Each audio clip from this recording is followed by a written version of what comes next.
Okay, so we're back with more gaming news. Today's gonna be a doozy. It's been a few weeks, due to sick, and then I think more sick, and then other stuff, and then spiraling. So how we're gonna do this today is, I have like the first 2 weeks that we missed prepped, and then this last week I didn't have time, so we're gonna go through the last week of stuff like together basically, and then all of the chat picks, because we won't have time. All the chat pick stuff I'll like gather up and do next time, so we'll catch up on chat picks next week. But for now, we do it like this. So it's gonna be a longer one for sure today, especially if we take more than 2 minutes to do any of these. So we're gonna go big and then small and then new stuff. It's how we're gonna do it. Let's see, where should we start? Because there's a lot. Let me look at this. I mean, we could just go through all the layoffs. Let's just go through all the layoffs and closures right off the bat from what I have already prepped. I'm sure there's going to be more as we go through the stories later on. So starting with Ubisoft, because this is at the top of my list. So this is Tom Ivan, VGC, 185 layoffs as it closes former DJ Hero studio and downsizes others. Let me do this. I got to spend like 2 days adding all the links to the YouTube video descriptions because I'm dumb. So the move will see the company close Ubisoft Leamington, which is based in Leamington Spa, England. Make cuts at Ubisoft Dusseldorf, Ubisoft Stockholm, and Ubisoft Reflections. Now, previously known as Freestyle Games, the studio behind the DJ Hero series before it was acquired by Ubisoft from Activision in 2017, has since worked mainly on support studio as a support studio on games such as Far Cry 5, Avatar, and Star Wars Outlaws. So they made a statement to VGC: as part of our ongoing efforts to prioritize projects and reduce costs that ensure long-term stability at Ubisoft, we have announced targeted restructuring at Ubisoft Dusseldorf, I don't know how to say it right, Stockholm, Reflections, and the permanent closure of Leamington site. Unfortunately, this should impact 185 employees overall. We are deeply grateful for their contributions and are committed to supporting them through this transition. Every studio says that. I don't think any of them are actually doing anything. I highly doubt it. Following a number of underperforming releases and a worsening financial outlook, Ubisoft said this month it is taking decisive steps to reshape the company. It is actively exploring various strategic and capitalistic options to unlock the full potential value. I remember when we talked about that story in the previous thing. So it was claimed that Tencent, Ubisoft founding Gilmore family considering creation of a new venture containing some Ubisoft assets, but we talked about it already. So again, another stack of layoffs at Ubisoft. Moving on. That's the wrong button. That's the button we want. Phoenix Labs, layoffs at Phoenix Labs. Jordan Miller, VGC. So the studio behind Dauntless and Fae Farm has announced another round of layoffs, this time affecting the majority of the studio. The studios suffered layoffs and project cancellations last May, with an engineer claiming at the time that about 140 employees had been impacted. Now, a second round of layoffs has been announced, with Phoenix Labs confirming that most of its staff is being let go. They said, today is another difficult day at Phoenix Labs. We made the tough decision to part ways with the majority of the studio as part of unfortunate but necessary changes to our operations. We recognize and deeply appreciate the contribution of every individual impacted. Their talent, dedication, and creativity have left an incredible mark on our company and our games. So it says it will update players on what the layoffs mean for the future of Fae Farm and Dauntless. For now, our focus is on supporting those affected through this transition. It's almost as if it's the same copy pasta that every studio says. We'll see if any of these other ones say this. I don't think they said an amount of layoffs. They talk about the Ubisoft layoffs over here. About 140. It's no specific number, but about 140, which is a lot. We're already at over 300 with just these two. That's a lot. Moving on from there, we're going to go to Iron Galaxy. So the studio behind Killer Instinct, a fairly popular fighting game. I think this was an Xbox One launch title. So the Chicago-based indie studio behind Rumbleverse, which also has offices in Orlando and Nashville, said it was forced to make the staff cuts to ensure its long-term survival.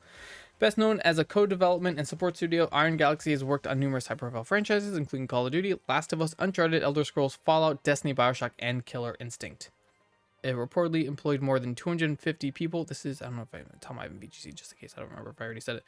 Employed more than 250 people in March 2022, and it said it planned to hire over 100 more for the opening of its third studio. So 3 years ago, as of now, they were planning on opening a third studio, and now they're laying off 66 employees. Following several years of making sacrifices to keep its team intact, Iron Galaxy said today that in a LinkedIn update, and today being a couple weeks ago, the 5th, it had run out of room to maneuver. In total, we have reduced our employee base by 66 people. This was a means of last resort for us.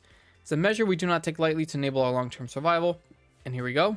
Iron Galaxy is still committed to serving our partners in the creation of games. Our capabilities remain intact to work with the best companies in the world on the most beloved player experiences. This year, we'll continue to explore new ways to support an industry we love and keep working towards its ongoing recovery. We thank them for working with us. We'll be doing everything we can to support them in search of the next phase of their careers. Keep an eye out for them if you need good people. We're sorry to see them let go. It's so funny how it's like every studio is also like, you guys should hire these people that we're laying off. They're really good workers. They do a great job. They're very talented. But also, who are you talking to? Because every other studio is laying people off, right? Who are you talking to? Who are you telling this? Who's listening? Every studio is doing this. So why are they hiring? That doesn't make any sense. That's insane. It's insane stuff. Next, let's go with downsizing at BioWare. This is again Tom Ivan VGC. So EA is downsizing BioWare as the studio switches its full attention to Mass Effect 5. In a blog post, BioWare general manager Gary McKay confirmed the studio is restructuring following Dragon Age: The Veilguard's release in late 2024. They said now that Dragon Age: The Veilguard has been released, a core team at BioWare is developing the next Mass Effect game under the leadership of veterans from the original trilogy, including Mike Gamble, Preston, I can't say that, Derek Watts, Parrish Lay, and others. In keeping with our fierce commitment to innovating during the development and delivery of Mass Effect, we have challenged ourselves to think deeply about delivering the best experience to our fans, and we are taking this opportunity between full development cycles to reimagine how we work at BioWare. Given this stage of development, we don't require support from the full studio. We have incredible talent here at BioWare, and so we have worked diligently over the past few months to match many of our colleagues with other teams at EA that had open roles and that were a strong fit. So according to IGN report, a small number of Dragon Age team members are seeing their roles terminated. It's unclear how many BioWare staff are facing potential layoffs, but it's claimed that those affected are being offered time to apply to other positions within the company if they want. Today's news will see BioWare become a more agile, focused studio that produces unforgettable RPGs. We appreciate your support as we build a new future for BioWare, McKay's statement concluded. So even EA/BioWare is downsizing because according to the arbitrary numbers, Dragon Age was kind of a failure, which is so obnoxious. And then a follow-up, because this was the 29th of January, and then there was a follow-up to this one. So the Dragon Age studio has halved its size, with staff surprised by EA relocations. So this is a Bloomberg report, and this is Andy Robinson, VGC. This was the 1st of February, so a few days after that original story came out. So following the announcement of a studio reorganization this week, EA informed the team members who believed that they had been temporarily loaned to other EA studios following the completion of Dragon Age that these moves were now in fact permanent. So during the creation or development of Dragon Age, people were loaned to other companies to do work contractually, and now they're told, hey, actually you're gonna stay there, which is wild. So they confirmed this week that employees had been moved to help other EA projects, said to include Skate and Iron Man, since the next Mass Effect game was in pre-production, did not need the entire studio. According to Bloomberg, the transfer staff had believed that their move on other projects was temporary, and that they were told this week that their loan moves had morphed into permanent relocations, that they were no longer BioWare employees, and if they wanted to work at BioWare again, they would have to look for job openings. It's insane, without even asking. BioWare is now down from the more than 200 people 2 years ago to less than 100 today. A small team led by veteran employees is currently working on Mass Effect 5 and will likely expand as production ramps up. So this is wild what's happening out here. It's so insane, and it just keeps going. It just keeps going. We're gonna save this one for last in the list. So let's talk about Capcom. Actually, no, let's talk about Bandai Namco, because they're also laying people off. This was the 6th of February, and this is Jordan Midler, VGC. Everything I think is gonna be VGC today. So reportedly reduced its Japanese workforce by over 100. I think this is the same company that sent people to rooms to do nothing. Yes. So according to Automaton, a filing in Japan's online pension database shows that between April 2024 and February 2025, 117 staff have left the company. This doesn't clarify if those who left the company did so voluntarily or not. But The company was taking a traditionally Japanese approach to reducing staff and sending workers to rooms where they were given nothing to do, putting pressure on them to leave voluntarily. If it wasn't so upsetting, it'd be hilarious. It was alleged that the company was engaging in the practice of something that I can't pronounce, a method used by Japanese corporations to isolate employees by giving them no tasks in an effort to get them to leave of their own volition rather than be let go and receive severance. So, Japan's doing a little bit differently. I guess you could be stubborn about it and stick it out. That's probably what I would do. Just out of spite, I'll sit there and do nothing as long as they keep paying me. Fuck it. But it's a whole different way of doing things over there. Let's talk about Midnight Society. This is a little bit of a not so sad layoffs and shutdown. This is Andy Robinson, VGC. So, Guy Beams, Midnight Society is shutting down and its FPS is canceled. Dr. Creepo out here with his studio that was working on some generic FPS extraction shooter or whatever it was, is shutting down and the game's been canceled. So an announcement published on social media channels, the studio, which was co-founded by Beam, Call of Duty veteran Robert Bowling, and Halo designer Quinn DeHoyo, called for the studios to help its remaining employees find new work. We express our sincere gratitude to each and every one of our community members and are deeply sorry we were unable to reach our ultimate goal. Midnight Society had been working on its debut game Dead Drop, a free-to-play first-person vertical extraction shooter set in a dark and violent future where the 80s never ended, for the past 3 years. So this is their statement on Twitter. Today we are announcing Midnight Society will be closing its doors after 3 incredible years with an amazing team of over 55 developers, contributing to our new IP Dead Drop. We're actively seeking other game studios that would be interested in offering employment opportunities to our talented team members. If you know anyone who's hiring, please forward this message to them or DM us for direct intros. We express our sincere gratitude to each and every one of our community members and deeply sorry we were unable to reach our ultimate goal. The game had planned to incorporate NFTs and had released multiple playable demos to community members, which it called snapshots.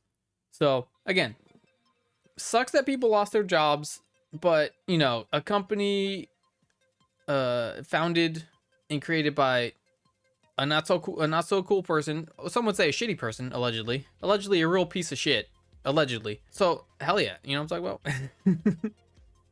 Again, sucks for the people that lost their jobs, unless they were also shitty people. Then also, you know, fuck them. Next, let's talk about Capcom. You guys remember when they released that Reverse game? Hey, that's shutting down. Jordan Miller, VGC. So from what I remember about this game, it wasn't great. Because I think we did play it a little bit after Village came out. But they're ending support for it. And I think they're saying, oh, it's supposed to be some sort of snapshot or something, or some celebration. Where is it? On June 29th, the game will no longer be playable. The game will also no longer be included when purchasing digital copies of Village. It appears that players will still be able to download the application once the service has ended, however, it won't be functional. Statement on the blog reads, Resident Evil Reverse was developed in celebration of the 25th anniversary of Resident Evil series, and your overwhelming support for the game has far exceeded our expectations since the time of its release. Now that we've reached a new turning point for the series, we felt that Resident Evil Reverse has served its original celebratory purpose admirably. So they're saying, oh yeah, it was always supposed to be some sort of like small temporary celebration type thing, which who knows if that's actually true, but it's shutting down over the summer. Hey, so if you want to get your Resident Evil shooter thing itch scratched, play this game. It was okay. Very unbalanced from what I remember, but I haven't played it since it was released. Unfortunate, but like I don't think anybody asked for this. It's just a little weird that they released it. I'm not sure what their if this is true, odd that they left it going so long. If not, it's wild to know what their expectations were. Like to think of, like, there's no way they expected to do good. All right, that's it for like layoffs and shutdowns for now, at least. Let's talk about EA losing money, which it probably contributes to them shutting down, or downsizing or whatever it is. So this is Andy Robinson, VGC. EA lost $6 billion in market value following FC25 and Dragon Age underperforming. So they say. You know, underperforming is arbitrary. So their shares declined by more than 16%. This is the end of January, the 24th. On Wednesday, EA warned the market that it now expects a decline in its line service revenue for its current fiscal year after previously forecasting growth as well. Primarily, the decline was attributed to FC 2025 slowdown during the Christmas period. In addition, EA said that the BioWare RPG Dragon Age Veilguard, released in October, had missed its expectations by around 50%, with 1.5 million players reached. That's so weird. 1.5 million players, and they're saying, "Oh, that's 50% of what we wanted." What was the? Let's do a quick search here. What was the last Dragon Age before this one? Inquisition, right? Let me see here. So to compare, in the first month of Dragon Age Inquisition, it sold, according to this, for PS4, Xbox One, 360, PS3, PC, 1.14 million copies in the first week, or like around the first month. So probably close. But again, that was what, 10 years ago that came out? Something like that? When did that come out? Yeah, 2015. That's crazy to think about, 10 years. Again, everyone that I've seen or that I've heard that played the game says it was pretty good. Pretty good game. I've seen videos of it. Looks very pretty. Looks very fun. To say that they missed it by 50% is just wild. Anyway, so they lost $6 billion. Wild. A little bit of lighter news. And the last of the main stories, or the bigger stories. So last month, I think being December, because this came out in January, Microsoft was the #1 games publisher in the world for the month. This is Christopher Dring, VGC. So $465 million was spent on Microsoft games over December, making the company the world's biggest publisher across Steam, PlayStation, and Xbox. That's according to Amper. It includes sales of Call of Duty Black Ops 6, which was one of the biggest games over the holiday period. It also includes the release of Indiana Jones: The Great Circle, which launched in December. It was Call of Duty that delivered the majority of the success. Call of Duty HQ, which includes Black Ops 6, attracted 38 million monthly users in November, which set the game up strongly for December. So it was mostly Call of Duty, and it's probably because they bought Activision, right? Because they wouldn't be attributed to this number if they didn't own Call of Duty. So I think this is this is probably a huge win for them. I think this is more of what they're going for in the future, being the #1 publisher of games instead of hardware stuff. So that's going to be a big W for them. We'll see if they milk that at all. Moving on to the smaller stories. Let's get rid of a bunch of these dabs here. Okay, let's go from the top to the bottom. There was a Phil Spencer interview. Where was it? Destin. Okay. So just a couple snippets from this interview. How long is this fucking thing? That's a 33-minute video. I think it's like an hour-long interview. So this is Tom Ivan, VGC. So Spencer says Series S compatibility requirement isn't going away. So right now it's currently mandatory requirement for developers to ensure that their games are compatible with both the Series X and Series S in order to release them for Microsoft consoles. But some developers have argued that having to cater to Microsoft's entry-level console limits the potential of the current gen games. And then moving on to the actual interview. Asked about the potential of dropping or relaxing Xbox Series S requirements, Spencer said, "In a way, I think about it in almost exactly the opposite way right now. With the rise of handheld PCs and even the introduction so far of the Switch 2, as developers were building on more device specs from lower powered, because they're battery-powered devices, all the way through things that plug into the wall. I actually think we have a real advantage because we've been targeting S for quite a while. There are games that have been built and they're portable across many devices. So when we look at something like a Steam Deck or ROG Ally or something, we've got this S version of the games that are more tailored to the device specs of a lot of devices that frankly are getting introduced right now. And I think that helps us." And confirm that they're working on a handheld gaming prototype. And he says, I'm playing Indiana Jones on the S and it looks great. So it's definitely capable of playing current generation games in a great way. But most of this is Destin, I think, saying this, right? Yeah, most of your games that are going to be out there are going to be supporting these different devices, and the S spec of what it actually maps pretty well to the devices that we're seeing introduced right now. So I think it actually is an important design point for teams going forward. This is Phil Spencer saying. So he doesn't want any games coming out to be like we're only releasing on the Series X. We can't like downgrade for the S. He says no, you have to do both. And that's fair. That makes it easier for everybody, right? Especially us people who buy the games. And then the other section, Jordan Midler, VGC. So talking more about games, Xbox games coming to other systems. So when asked by Destin Legary whether or not he could confirm that Starfield will remain exclusive, Spencer replied, "No, there's no specific game There's no reason for me to put a ring fence around any game and say this game will not go to a place where it will find players and have business success for us. What we find is we're able to drive a better business that allows us to invest in great game lineup like you saw. That's our strategy. Our strategy is to allow our games to be available. Game Pass is an important component of playing the games on our platform. To keep games off other platforms, that's not a path for us. It doesn't work for us. And then they talked about numbers. I think in another part, because I watched most of this, I think in another part, this dude was like, hey, what would you say to the people who are like, oh, why buy an Xbox? Like they feel like there's no like brand loyalty and stuff like that. And Phil Spencer's like, hey, this is where we're moving with the company. If you don't like it, that's fine. But this is how we're going to be successful. Because they don't see a path with making things exclusive as a successful business plan anymore. And hey, you want them to continue with an unsuccessful business plan, you're going to see them shut down, have more layoffs and stuff like that. So why would you want them to do something that it doesn't make any sense. Come on, think with brains. Think with brains and not with PPs. Because it gets so hard for console wars. You know what I'm talking about? All right. So this was already Sims 1 and 2 got released. This was a report that it was getting released, but Sims 1 and 2 were re-released. They were a big hit. A lot of people played them. Moving on. I don't know if this happened yet. I forgot to double check. Destiny and Star Wars cosmetic collab. That might have been VGC. So I don't know. When was this launched February 4th. So this already was launched. So you can get a skin for each class. It's a Stormtrooper, Titan, Warlock, Imperial Guard, and a Death Trooper, I think, right? They look pretty fucking cool. Where's the... And the one that I really like is the effing Ghost. Can you fucking just go? There we go. Okay. Yeah, so you got the Death Trooper, which is awesome. You got the... I forget. I think it's an Imperial Guard. I don't remember. Yeah, Royal Protector. And then the regular Stormtrooper. It's so bright. Look how bright it is. It's so bright. $130 is a lot. But this is what I like. The effing Death Star Ghost is so sick. Look at this thing.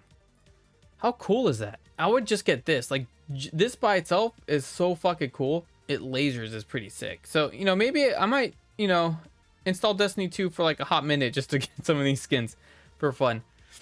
We'll see. But yeah, that's a pretty cool collab. I like it a lot. So let's talk about Marvel Snap. As we know, TikTok got shut down a few weeks ago.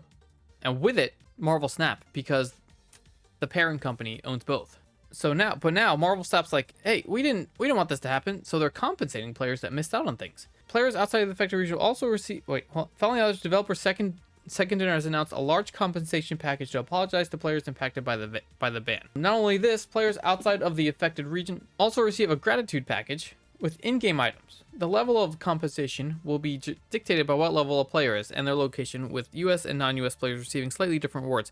Second Dinner also said that players who use a VPN to play the game while the outage was taking place would still receive compensation. Following the outage, developer Second Dinner said it was working to bring more services in-house and to find new publisher for the game. So this is obviously all this already happened, but there's a lot of stuff. So you can get cards, you get credits, variants, mystery variants, cosmetic gold borders, red gold borders, gold boosters, a lot of stuff depending on your level. So they actually gave it a lot of things. And the follow-up to that, I think they did actually find a new developer or publisher. Yes, has a new publisher to ensure TikTok shutdown never happens again. Chris Scully and VGC. Right there. Right there. And then what's the new... After both TikTok and Marvel Snap were reinstated, developer Second Dinner explained the outage had been a surprise to us and wasn't planned. Valve to partner with a new publisher. New statement X, the studio says this work is now underway with publisher Skystone Games helping with the process. Thank you for incredible support and patience during the recent outage in the United States. Now that we're available for download on mobile stores again, we're excited to share some news about the future of Marvel Snap. I don't know what this is say. Skystone. What else does Skystone do? It doesn't say. Let's find out. It's a Steam publisher. Undying, Hellcard, Tyrant's Realm, Maniac. Nothing that I really recognize. The Last Friend. So they do make a bunch of games, which is cool. If the new publisher was Tencent, that'd be wild. But that's cool. I'm happy that they were able to find a new publisher so that shit like that doesn't happen. On the flip side, Multiverses is shutting down. Chris Scully and VGC. So Multiverse's 5th season will be its last, with the game being delisted at the end of May. After careful consideration, our next season will serve as the final season content update for this game. A statement said in the game's blog reads. So this is like WB's like Smash Brothers game. So season 5 will run from February 5th until May 30th, at which point the game will go offline and will be delisted from the PlayStation, Microsoft, Steam, and Epic game stores. All online features will continue to be available until season 5 concludes on May 30th at 9 a.m. PST. At that point, there will be an option to play multiverses offline via the local gameplay mode, either solo against AI opponents or with up to 3 friends. To do this, you will need to download the latest version of the game and log in during season 5 at any time between the 4th and the 30th. After logging in, a local save file will automatically be created, connected to your PlayStation Network, Microsoft Store, Steam, or Epic Game Store account, allowing you to enjoy the game offline with all the earned and purchased content moving forward. So with this, obviously will come some layoffs. WB doing WB things, not surprising. Pretty sad. I don't think many people were playing this game, to be honest. Moving on to more directors from Platinum Games seem to have left the company. So Platinum, I think, is the Bayonetta studio. Yeah. Including the director for Bayonetta 3 and Robinson VGC. So this is the dude that went and made his other own studio. It was like Clovers or something. Where is it? I think this is that same dude. Clovers, yeah. So it was the guy that was like, hey, if I liked it there, I wouldn't. Yeah, if I was satisfied with Platinum, then I wouldn't have left. There's a way I believe games should be made, a philosophy, a mindset of how games should be made. Koyama approached me, and we share the same mindset and philosophy about game development. So it looks like more people have left. Former Platinum Games Vice President Hideki Kamiya has revealed that at least 5 other game directors have recently left the Bayonetta studio. I assume they're all going to the new studio. I assume they all weren't happy with what's going on. The spokesperson for Platinum Games declined to comment on this story when asked if the creators had left the company. So they're a little embarrassed about it, I assume. The dude also said, like, hey, if anyone, I think he in the last story, what was it? He said, like, if anyone wants to, like, make games with us, they can come look or come, like, join them. I think there was another quote. Is it this one? Was it this story? In here somewhere, he was, like, saying if other people wanted to come join his new studio and make games like the way he thinks that they should be made, that they should come. And it looks like it worked because a bunch of other high-profile people from Platinum have joined in, which is cool. I hope they make something cool, right? I guess the Platinum might suffer, but, you know. Next story, a release date for the new Battlefield game. I don't think there's a name for it yet. Released before April 2026. Pretty large window here. Pretty large window. But they did share some alpha footage, it looked like. I'm not the last Battlefield was pretty meh. The idea, the concept was cool, but like the performance of it was not great. I did try to play it a few times, but it just wasn't fun. Unfortunately, just too much going on. You just wake up dead over and over and over again. Pretty lame. Next, Steam has added an early access warning to games in early access. For I think if the game hasn't if the game hasn't been updated in over a year. Jordan Miller, VGC.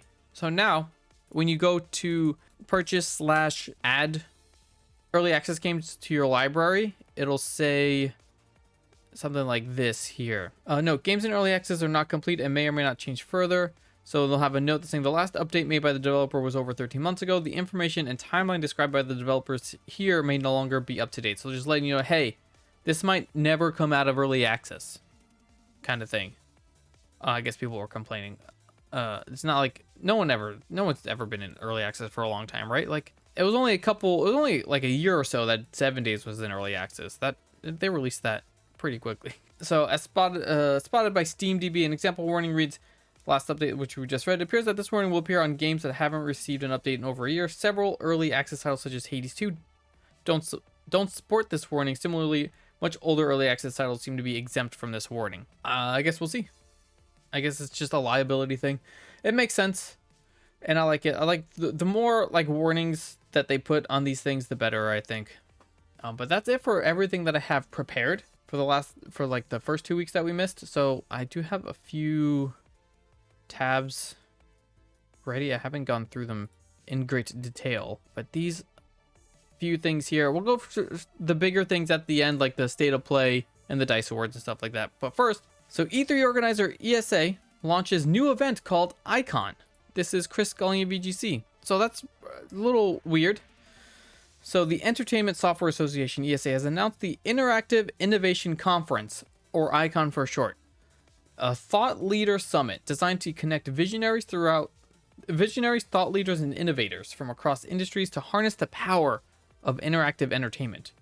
The conference is scheduled to take place in Las Vegas between April 27th and 30th next year, and has already support from major companies such as Nintendo, Microsoft, Sony, Amazon Games, Disney, EA, Epic Games, Square Enix, Take-Two Interactive, Ubisoft, Warner Brothers Games, among others. So they have the support of all basically the biggest developers and publishers. So from what it sounds like, the ESA says the event will be an opportunity for attendees to gain exclusive access to visionary keynotes, engaging discussions and workshops, and elite networking opportunities with executives shaping the future of entertainment, business, and technology. So what it sounds like is that they're selling it as like what E3 was in the very beginning, when it was like very closed, like very close knit. Like there wasn't really public access to E3 like in the early days. It was just like executive conference. So this is what this is sounding like. So it's like a reboot of E3, but it's called Icon. I wonder if this is actually going to happen. We have a while to wait and find out, but that'd be pretty cool. Hey, maybe we can get there. Maybe we can find a way to get there. E3 officially dead. Next, ex-BioWare lead said he'd have quit if EA mandated live service elements. This is Jordan Miller, VGC. Again, most of these I haven't looked at more than like the title. So ex-BioWare lead Mike Laidlaw had said that he would have quit the company if he was told that he had to shift the Dragon Age series focus from single player experience to games as a service. So people are interpreting the CEO words saying that they needed live service. To break beyond the core audience, games need to directly connect to the evolving demands of players who increasingly seek shared world features and deeper engagement alongside high quality narratives in this beloved category. And people were saying that, hey, he's saying that they need live service, but the ex-lead said that he would quit. So it's like, I guess, saving face for the company, because there's no way that EA wasn't pushing live service, you know what I'm saying? Among those who've criticized Wilson's comments is BioWare lead Mike Laidlaw, who has said that if he was given feedback similar to the thoughts expressed by Wilson, he'd have quit the company. Look, I'm not a fancy CEO guy, but if someone said to me the key to this successful single-player IP success is to make it purely a multiplayer game, no, not a spin-off, fundamentally change the DNA of what people loved about the core game, to me, I'd probably, like, quit the job or something. I don't know. Who knows how true that is? You know what I'm saying? Who knows? All right.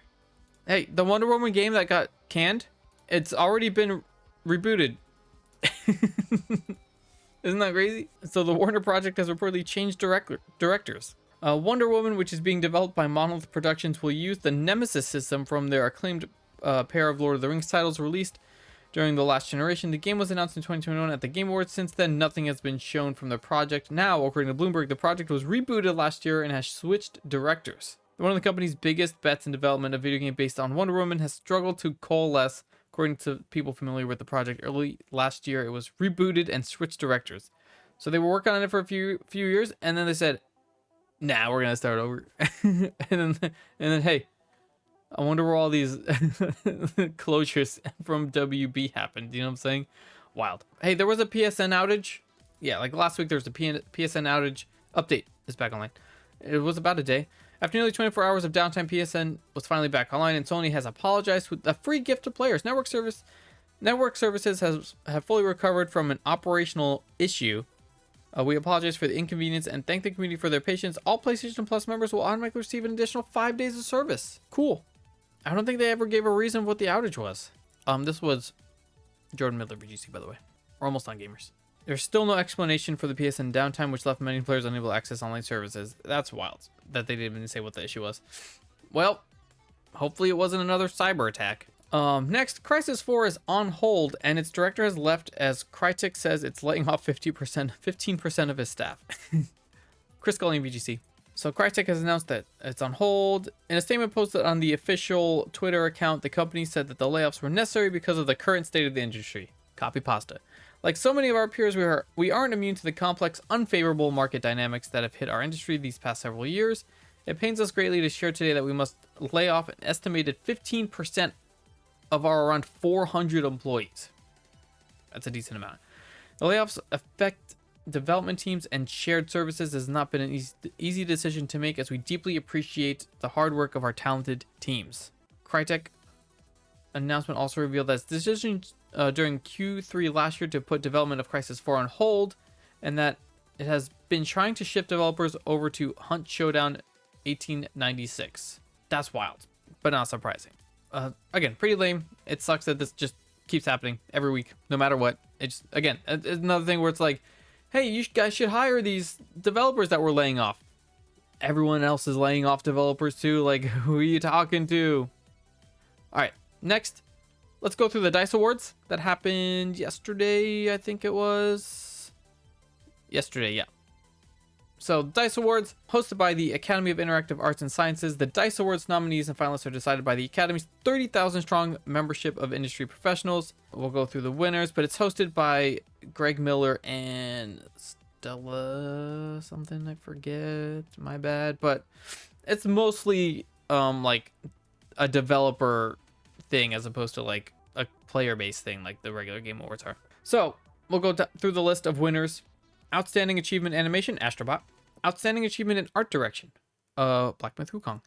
Outstanding Achievement in Character, Indiana Jones. Outstanding Achievement in Original Music Composition, Helldivers 2. Very surprising. Audio Design, Helldivers 2. Achievement in Story, Indiana Jones. Technical Achievement, Astrobot. Action Game of the Year, Helldivers 2. Let's fucking go. Adventure Game of the Year, Indiana Jones. Family Game of the Year, Astrobot. Fighting Game of the Year, Tekken 8. Racing Game of the Year, F124. RPG of the Year, Metaphor Refantasio. Nice. Sports Game, MLB The Show. Strategy Sim Game of the Year, Balatro, of course. Online Game of the Year, Helldivers 2. Let's fucking go. Immersive Reality Technical Achievement, Starship Home. Interesting. Immersive Reality Game of the Year, Batman. Outstanding Achievement for an Independent Game, Balatro. Mobile Game of the Year, Balatro. Outstanding Achievement in Game Design, Astrobot. Outstanding Achievement in Game Direction, Animal World. And Game of the Year, Astrobot. Astrobot is sweeping the Game of the Years. It's almost as if it's actually a good game. Gamers, shut up. Chris Culling VGC, by the way. This list here of the winners from the DICE Awards. So hell yeah. I think they're also reportedly going to release like PS5 Astrobot bundle soon. I think that was reported at some point. And then there's another update with like adding a few more levels to Astrobot. Something like that. That's really cool. All right, so now PlayStation State of Play. It was like 40 plus minutes of trailers and announcements. Let's go through them. We'll watch trailers for things we think are cool, which I think this is in order of things that were announced. Another Monster Hunter Wilds trailer. Shinobi Art of Vengeance. Next two announcements both from Sega. First being returned Ninja platformer franchise Shinobi Art of Vengeance. Sonic Racing Crossworlds. That's pretty cool. Digimon Story Time Stranger. Digimon Story game for those who like Digimon. Let's go. Lost Soul Aside. New trailer for action heavy. Lost Soul Aside was up. Using multiple characters and shed some light on the story. Game launched May 30th. Next was Like a Dragon. What? Huh? This is an 8-bit. That's with Dave the Diver. Huh? Oh, it's Ichiban will be in the next DLC for Dave the Diver. That's pretty funny. That's pretty funny.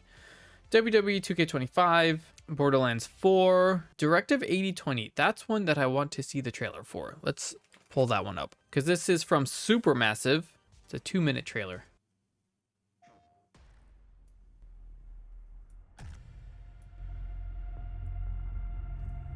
Let's see what this looks like. Oh, yeah, it's from Supermassive.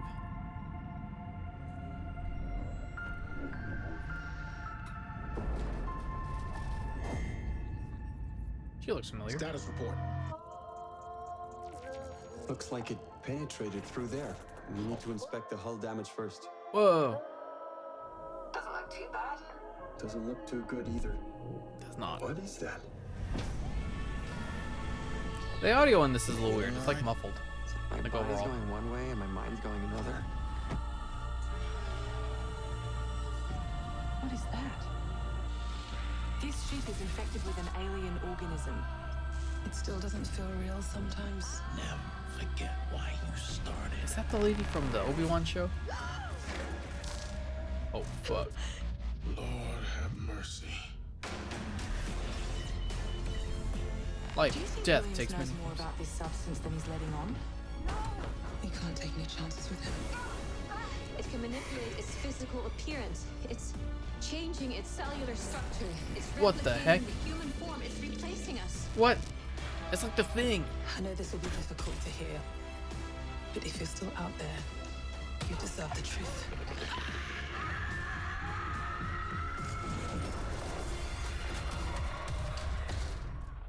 Yeah, the overall audio for this is very muffled. That looks pretty cool. Yeah. I'm pretty sure she's from this Obi-Wan show, but I could be wrong. Hell yeah. Again, yeah, listen, space isn't scary, but things in space, very unsettling for sure. Next, another Five Nights game. Don't care.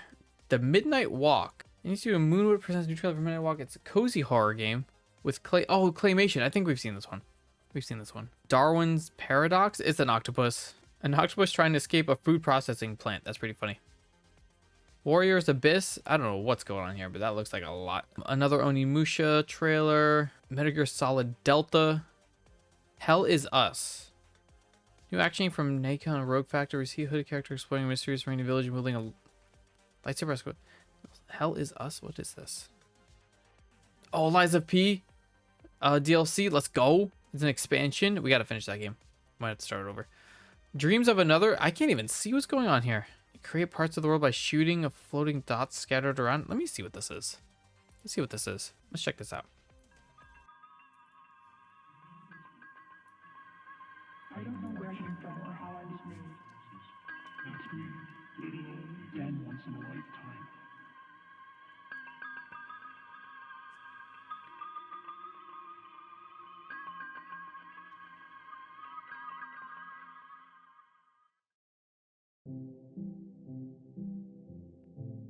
What the heck? Where do you think doors have eyes? What?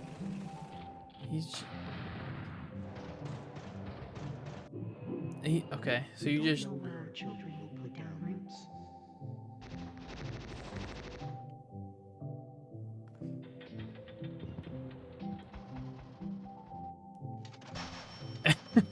You slapped a clown. That's pretty funny.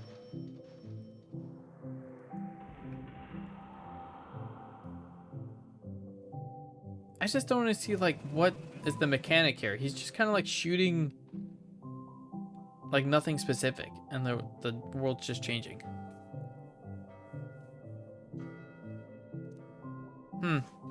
I'm not fully convinced here. I'm not convinced. Next. Days Gone Remastered, pretty cool. I think they're also adding another mode, like a horde mode, to the game as well. Tides of Annihilation. What? Let's see what this is.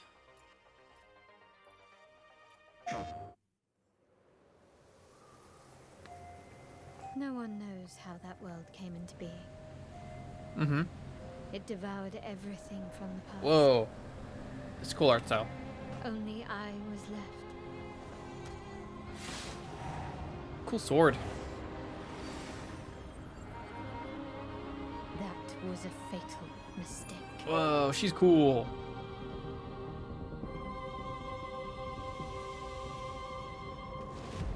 It's the aura of the Grail pieces.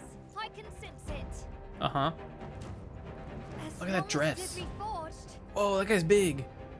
My wish can be fulfilled. What the fudge? Huh? But wishes come at a price. To pursue one's wishes is to court one's doom. We're climbing. It's like... Oh, we got some platforming? It's like Shadow of the Colossus. Alright, here we go. This is what we're gonna see. Whoa, that was sick. Oh, let's fucking go. Holy Grail. Blood. This is a feast only for the king.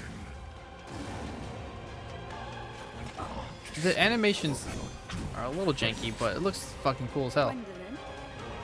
Gwendolyn. This is your final warning. Whoa. Oh, this looks sick. My quarrel lies not with you. Man, it's just every I game will now take has back like everything Elden Ring that vibes. belongs to me. Whoa. Even if the price is my soul. Oh, fuck. Hey, that looks pretty cool. In development for PS5. The table is dead. It exists no more. Oh, fuck, the table's dead, guys. The round table hold? It's pretty cool. Oh, by the way, this is a GameSpot's list. A gameplay trailer?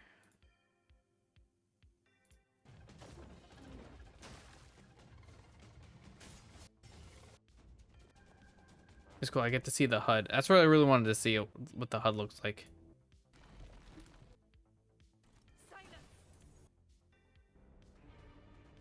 Oh, it's pretty cool. It's pretty fucking cool. Mind's Eye. Third person action from Build a Rocket Boy, Rockstar North. Third person shooting high speed chase scenes throughout the story.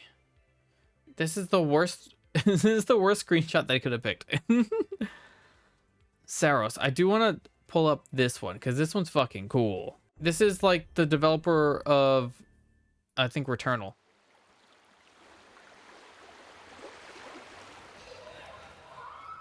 It always comes back to this.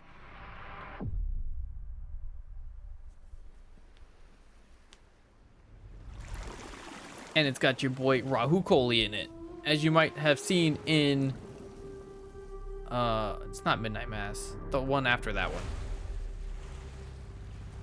or the one before that one, Bly Manor, I think it was. One of those shows he was in there. World, this moment, this choice. Look at that fucking bulge. Also iZombie, correct?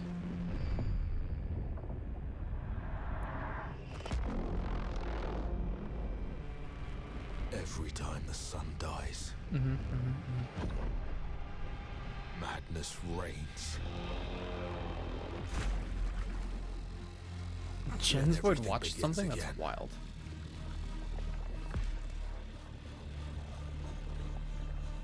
But after Look at every him. death, Look at him. I always come back stronger. Yeah, this looks fucking sick. I want to see gameplay, obviously. I know that you are here, and I will find you.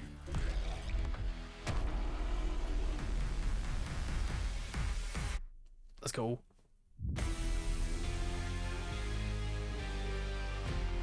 There's a lot of cool stuff in that state of play. Not all shovelware or anything.